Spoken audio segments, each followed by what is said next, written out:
Yo, welcome to the Crown Zenith YouTube. Today, we're going to be recording our top 5 cards from Crown Zenith. Now, normally we do a top 10, right? Because top 10 is a prettier number, but that kind of sucks. So there are a few cards that I left off of the list because they're interesting. We'll definitely see YouTube videos about them. We might see a little bit of success, but I think these are the 5 cards that we are incredibly likely to see success, not only in this current format, but potentially moving forward as well. So like I said, there are some that I left off, notably, I'm spoil it right now, like Regigigas VSTAR, I think is a good card. I don't think it's that good though. What is it? Zamazenta VSTAR. I think it's a pretty good card, but it's just not that good. If someone breaks it, good. I will love to be proven wrong. The more that this set changes the meta, the better. But I don't think it's going to happen a lot. So number 5 is this beautiful Bidoof here. And no, it's not because of the art, although the art is very nice. The ability, it's bench barrier. This Pokemon cannot be hit by damage when it is on the bench. Why would I ever pick a Bidoof? Well, this is now the optimal Bidoof for sure. 1 retreat cost, also very nice. The ability, super good because in some decks, you don't really want to have to bench Manaphy. And you have this squishy little thing and can get KO'd by something like an amazing rare Raikou, which is the most prominent bench damage. But you also have Radiant Greninja that it feels like not as used as it should be. I know Lost Box can use it, but like card's kind of broken, right? Anyway, B-Barrel, draw until we have 5 Industrious Incisors is so good. The fact that it has a basic that can now protect from bench damage is incredibly good. This is a very powerful card. I don't think it should be slept on.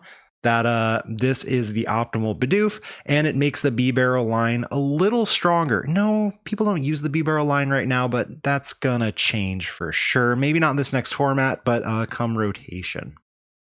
Number 4 is Rotom VSTAR. This is the one that I think is the most, I don't know if controversial is the right word, but the most unexpected. I think this card is just kind of good. 80 plus damage and any number of tool cards from your discard pile into your loss zone, and you can do 40 more for each of them. So there is no damage cap. Double lightning is doable. You can go Mirage Gate for 1 lightning. You can Raihan another one, something like that, right? There are options to get 2 lightnings onto this thing. You can run it with Flaffy, but you're not going to run it with Flaffy. Why would you ever do that? But no damage cap, super cool. Lightning type, super cool. The ability, Conversion Star, discard any number of cards from your hand, draw that many cards. Obviously, it synergizes with the Scrap Pulse attack, discard your tools, draw some more cards. Cute consistency. It's not really a great V-Star power, but you'd rather have this than nothing, right? So I think Rotom VSTAR is good. Lightning ability, good. No damage cap, good. Attack twice into Mew VMAX and you can win the game off of that. Hit Lugia for weakness is always good, although it's going to KO in return because you're 250 HP. But lightning is a good type to be. No damage cap is very good, and there are a lot of very good tools. And the fact that this deck kind of wants to use those tools is also nice. You probably need some other sort of attacker because you can't loss zone that many tools against certain decks, but that's future us problem, right? This card on its own, I think, is quite good.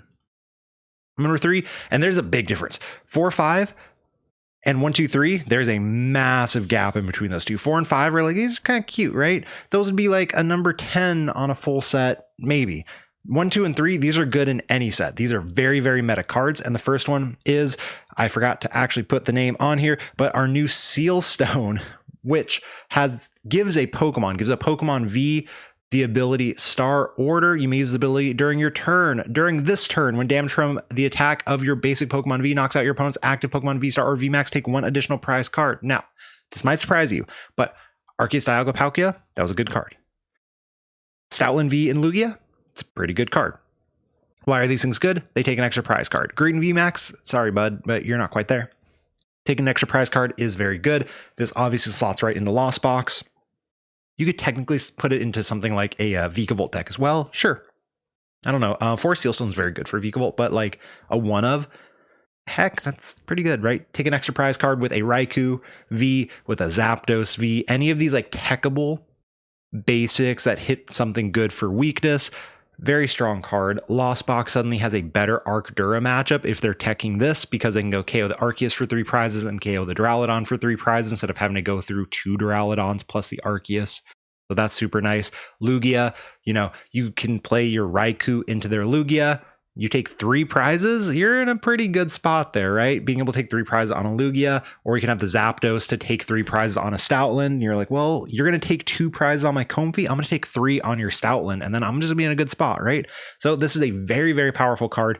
Decks will have to be changed in order to accommodate it. Currently, it doesn't like fit into most builds of something like a Lost Box or something like a Vikavolt like super cleanly. You have to change some stuff here or there depending on the meta, but a couple changes and suddenly you can improve matchups that were otherwise a little sketchy.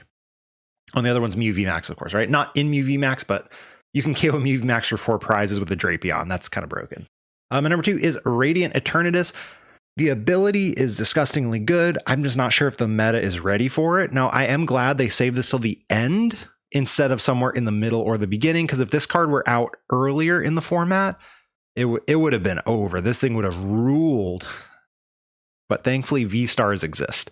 And since V-Stars, these 2 prizers exist, and these disgusting single prizers like Amazing Rare Yveltal and Amazing Rare Kyogre, VMAXs have been mostly power crept out of the format, but the ability is too good not to be a good card. Even if it doesn't find a place in the meta, it is very interesting. People are going to experiment with it, and you hit the right matchups with some of these like Radiant Eternatus, Flying Pikachu, Duraludon decks that we've seen coming out of, I don't know if they've seen success in Japan, but we've definitely seen Japanese players posting deck lists of them. Then heck, it's a good card. So Climactic Gate, when you play this Pokemon from your hand onto your bench, you may search your deck for up to 2 Pokemon VMAX, put them onto your bench, then shuffle your deck. If you use the ability, your turn ends. That's fine though. If you're going first, this is nutty, right? You imagine going first, suddenly your opponent has 2 Duraludon VMAX out there, these gigantic tanks, or they have their Flying Pikachus out ready to go. If you're going second, still very good, because your opponent has to like gust and smack into it, and that's a lot to ask for most decks, to be able to find the gust plus the hit. Some can do it, of course, looking at you, Mew, but a lot of them can't really do that. So Climactic Gate is so good because you remove your biggest liability of VMAXs, which is the V, the fact you evolve from a 2 prizer, and now boom, you're good to go. Number 1 should be no surprise to anyone because the top 3 cards are so blatantly better than the rest. Zamazenta. Zamazenta, the ability Mill Shield. Pokemon with any energy attached to it takes 30 less damage from attacks. That's big because it's now 160 HP single prizer in the Lost Box mirror. Spoiler, we're shoving this in Lost Box. That's thick. Snorlax right now has been so good, partially because it's so thick and it hits so hard. Zamazenta kind of does both better. The difference is Snorlax doesn't get Sableye pinged, which is cool.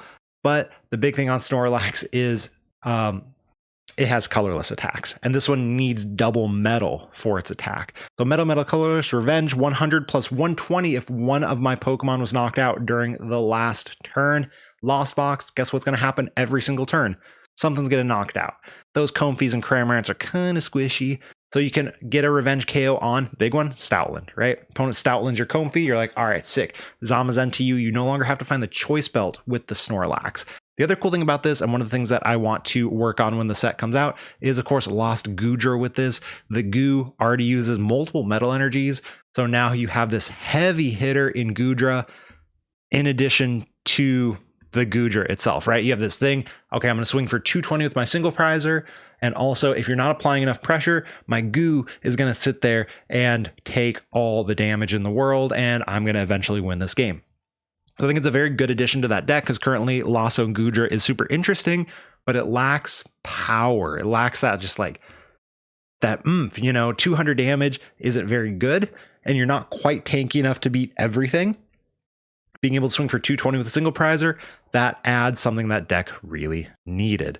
So those are my top 5 cards from Crown Zenith. Be sure to tune in late. I guess it depends when you're watching this, right? But be sure to tune in. We're going to have a product opening of Crown Zenith on this channel as well. So make sure to subscribe so that you can see that in your feed. If you like these videos, also be sure to comment, like, all that other good YouTube stuff, and I will catch you all in the next video. Peace out.